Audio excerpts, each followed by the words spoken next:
በቅርቡ የትግራይን መንግስታዊ ስልጣን በእጃቸው ያስገቡት እነ ደብረጽዮን ገብረ ሚካኤል እናስተዳድረዋለን ከሚሉት ህዝብ ጋር ከባድ ፍልሚያ ውስጥ ሊገቡ ነው።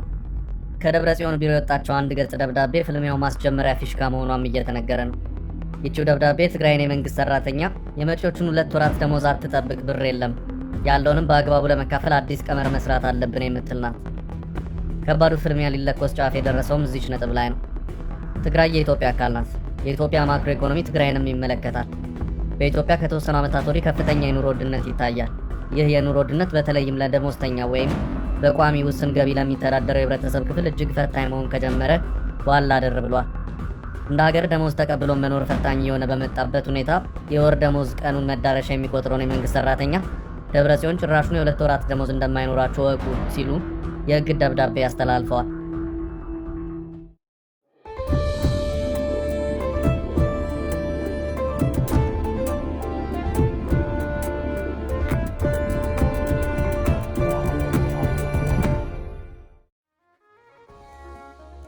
በደብረጽዮንና በትግራይ ህዝብ መካከል ወሳኙ ፍትጊያ አንድ ብሎ የሚጀምረው እዚች ነጥብ ላይ ነው።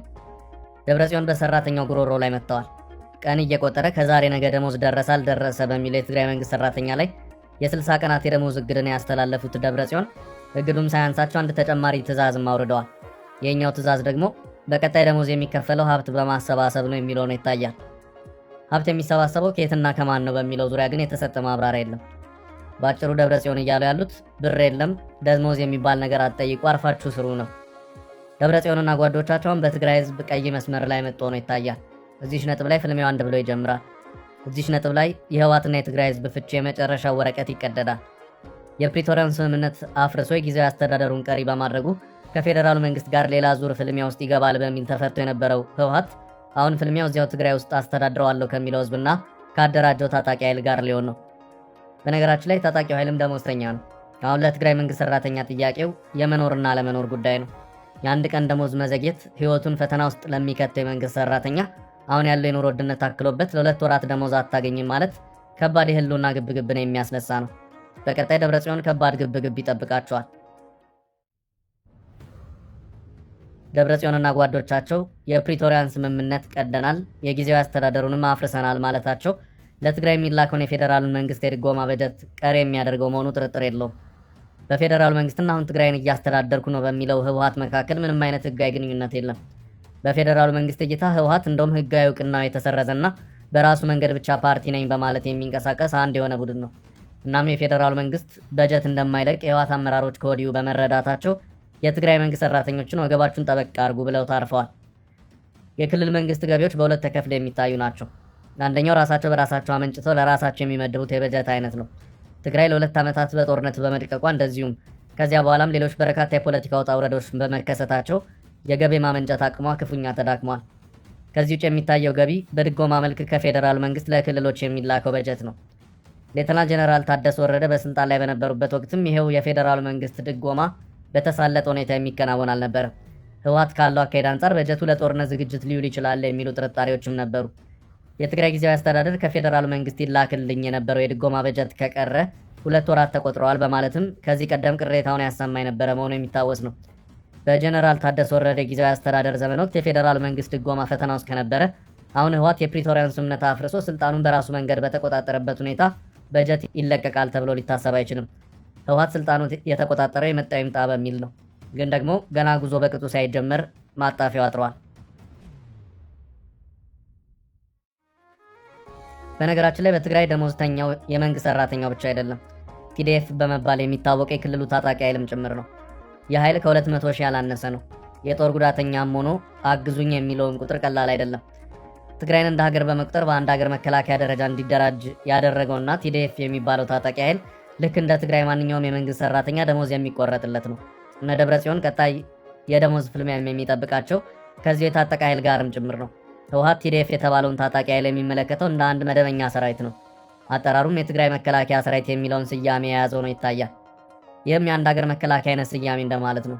በአህዳዊ ወይም ሚሊተሪ ሀገራት አወቃቀርም ሆነ በፌዴራሊዝም ስርዓት ውስጥ ያሉ ሀገራት ያላቸው በዚህ ሀገር የሚጠራ አንድ ሰራዊት ብቻ ነው። በትግራይ በኩል ቲዲኤፍ የተባለው ኃይል በአንድ ሀገር መደበኛ ሰራዊት ብቻ ሊያዙ የሚገባቸውን የከባድ መሳሪያ ትጥቆችን ጭምር የታጠቀው ነውም ጭምር ይታያል። በአጭሩ ቲዲኤፍ ከስያሜው ጀምሮ እስከ ትጥቁ ድረስ የሀገር መከላከያ ሰራዊትን አደረጃጀት የያዘ ነው ማለት ይቻላል። ምናልባትም የሚቀረው አየር ኃይልና ባህር ኃይል የሚለው ብቻ ይሆናል። ደሞዝተኛና ጥቅማ ጥቅምም የሚጠበቅለት ነው። ጥያቄው አሁን ባለው ሁኔታ የዚህ ኃይል ደሞዝስ የሚለው ነው። ይህ ኃይል የታጠቀ በመሆኑ እንደ ሲቪል ሰራተኛው ደሞዝ አይከፈልህም፣ ብር የለም ሊባል የሚችል አይደለም። ነፍጥ ያነገበ ነው። በፕሪቶሪያ ስምምነት መሰረት ይህ ታጣቂ ኃይል ትጥቅ ይፈታል ቢባልም ባለፉት 2 እና 3 ዓመታት እንደውም ተጨማሪ ታጣቂዎች እየሰለጠኑ በሰው ኃይል ሲጠናከርም ነበር። የክልሉን በጀት ካቃወሱት መካከልም አንዱ ምክንያት ለዚህ ኃይል የሚወጣ አጠቃላይ ወጪና የተዋጊው ወርሃዊ ደሞዝ ነው። አቶ ጌታቸው የክልሉ ጊዜያዊ አስተዳደር ፕሬዝዳንት በነበሩበት ወቅት በእነዚሁ ታጣቂዎች ወርሃዊ ደሞዝ ክፍያ ጉዳይ በእጅጉ ሲፈተኑ እንደነበርም ሲናገሩ ተደምጠዋል። ጥያቄውን የሰራተኛውን ደሞዝ ያገዱት እነ ደብረጽዮን የዚህን ታጣቂ ሰራዊት ደሞዝ ቆይ በማለት ያግዳሉ ወይ የሚለው ነው። ህወሓት ታጣቂዎቹን ከነትጥቃቸው ማቆየቱ ጣጣ ይኖረዋል በሚል በዲዲአር ፕሮግራም እንዲያሰናብት ጥረቶች ተደርገው የተወሰኑ እንቅስቃሴዎችም የነበሩ መሆኑ የሚታወስ ነው። አሁን መልሶ ለራሱ ፈተናው ነው ብቅ የሚልበት ዕለትና ወቅት እየመጣ ነው። የህወሓት የብር ካዝና ንጥፏል። ትጥቅ ፈቶ ተገቢውን የህብረተሰብ መቀላቀያ የታድሶ ስልጠና ወስዶና መቋቋሚያ ገንዘብን ይዞ ወደ ቀድሞ የኑሮ ስርዓት በመመለስ አዲስ ህይወት መጀመር የነበረበት ታጣቂ ኃይል ገና የሚቀረን ጦርነት አለ በሚል በነ ደብረጽዮንና ጀነራሎቹ እንዲቆይ ተደርጎ አሁን ያለበት ደረጃ ደርሷል። በነገራችን ላይ ይህ የታጠቀው ኃይል ከዚህ ቀደም ደሞዝ ስጡኝ፣ ኑሮዬን አሻሽሉልኝ፣ ጥቅማ ጥቅሜንም ጠብቁልኝ በማለት ሰልፍ እስከ መውጣት የደረሰ መሆኑ የሚታወስ ነው። ቀጣዩ የህወሓትና የህወሓት ወታደራዊ አመራሮች ፈተና ያለውም እዚች ነጥብ ላይ ነው። ህወሓት አስቀድሞ ካዝና ባዶውን ነው የሚከፈል የለም ሲል አስታውቋል። በነገራችን ላይ ታጣቂዎቹ ከዚህ ቀደም ባነሷቸው ጥያቄዎች መንገዶች መዘጋት ጀምረውም ነበር። ተቃውሞ በአንዳንድ አካባቢዎች ከዕለት የደሞዝና የጥቅማ ጥቅም ጥያቄ አለፍ ብሎ ህወሓትና አገዛዙ በቃን፣ ለውጥ ያስፈልገናል የሚል ሆኖም እንደታየ የሚታወስ ነው። በጊዜው እነዚህን ተቃውሞዎች ለማብረድ ጀነራል ምግበና ሌሎቹም የታጣቂዎቹ አመራሮች አብዝተው ሲሯሯጡም ታይተዋል። ከነዚሁ በጊዜው ሳይቃጠል በቅጠል በሚል ሩጫ ላይ ከነበሩት ጀነራሎች መካከል አንዱ ብርጋዴር ጀነራል ምግብ ኃይል የነበሩ መሆኑ የሚታወስ ነው። ጀነራል ምግበ በእነዚያ ቀናት ከአጃቢዎቻቸው ጋር ሆነው በተዘጉ መንገዶች አካባቢዎች ሁሉ በመሄድ የታጣቂዎቹን ጥያቄ ለመስማትና እዚያ ሆነውም አለኝ ያሏቸው ምላሾች ለመስጠት ሲሞክሩም ታይተዋል። በጊዜው የህወሓት አመራሮችና ወታደራዊ አመራሮቹ ባደረጓቸው ርብርቦች ተቃውሞ በረድና ጋብ ብሎም ታይቷል። ከዚህም በተጨማሪ ጊዜያዊ አስተዳደሩን በፕሬዝዳንትነት ሲመሩ የነበሩት የሌተናል ጀነራል ታደሰ ወረደ ካቢኔም ውጥረቱን ለማብረድ የታጣቂዎችን ጥቅማ ጥቅም የሚመለከተው መመሪያም ጭምር በአፋጣኝ እንዲጸድቅና ወደ አፈጻጸም እንዲገባ መመሪያ የሰጠበት ሁኔታም ጭምር ታይቶ ነበር። አሁን ነገሩ ጽድቁ ቀርቶ የሚባለው አባባል ወደ መሆን እየቀረበ ነው። ጥያቄው አሁን ያለው የትግራይ አቅም እንደ ክልል ለታጣቂዎች ደሞዝ ከፍሎ ጥቅማ ጥቅምን ሰጥቶና ሌሎች በርካታ ወጪዎችን ሁሉ ሸፍኖ ምን ያህል ወደፊት መጓዝ ይችላል የሚለው ነው። የደብረጽዮን ካዝና የ200 ሺህ ታጣቂን ደሞዝ መክፈል አይችልም። ጥያቄው የኢኮኖሚ ጥያቄ ነው። ከዚህ ሁሉ ቃል መግባት በኋላም በአዲግራት አካባቢ ያሉ ታጣቂዎች ተመሳሳይ ጥያቄ አንስተው የነበረ መሆኑ የሚታወስ ነው። አሁን ባለው የነ ደብረጽዮን አካሄድ ታጣቂውንም ሰራተኛውንም የሚመለከት ነው።